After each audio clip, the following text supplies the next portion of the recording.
future? I do. So I'm very goal. So I have that accountability mirror, but I also plan out all my small, big time, medium goals, all these things I have to do in life. I'm a big planner.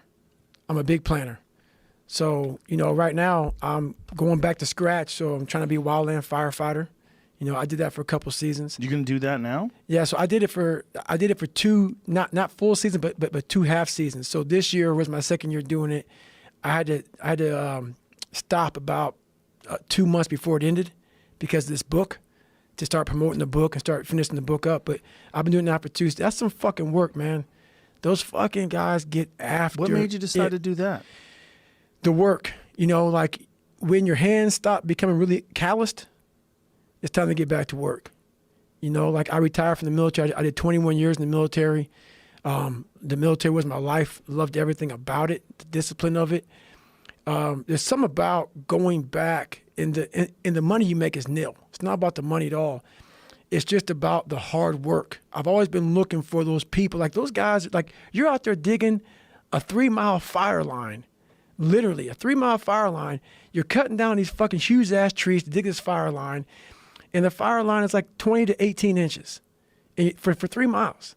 And you got like fucking 12 people digging this shit. And I'm out there thinking, man, this is some of the hardest fucking work I've done in my life.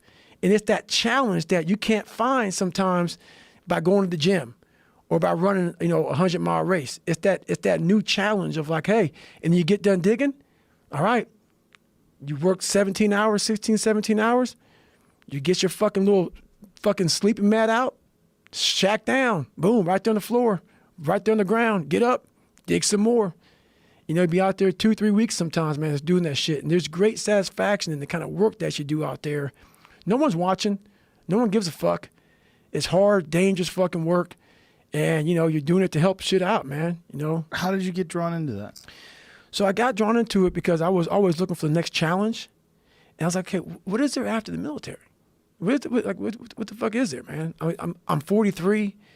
I'm getting back in shape, I'm fucking getting these health issues taken care of that I had. And I started, once again, Google's amazing shit. Hardcore fucking jobs, pretty much, hard ass fucking, that's how I found the first, like the first race, hardest races in the world. So basically I started finding this wildland firefighting. Like, what the fuck is wildland firefighting? Started Googling that, started Googling smoke jumpers. I'm like, what the fuck these guys do? What? They jump out of planes and attack small fires? I'm like, that's the shit. So I'm like, okay, we could put down a list. And okay, hot shots. What's a hot shot do? They go out with, big fires and they dig fire line. I'm like, fuck, what's dig fire line? And I saw a video of it. I'm like, that shit looks like it sucks. It's hot. There's you're out there on your own. You're out there on your own, man, just digging fire lines. So that's kind of how I found it. I'm always looking for the next challenge.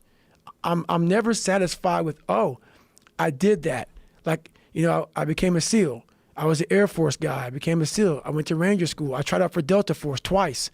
I'm always looking for what is next, looking for those uncommon men and women, uncommon people, because I'm trying to grow.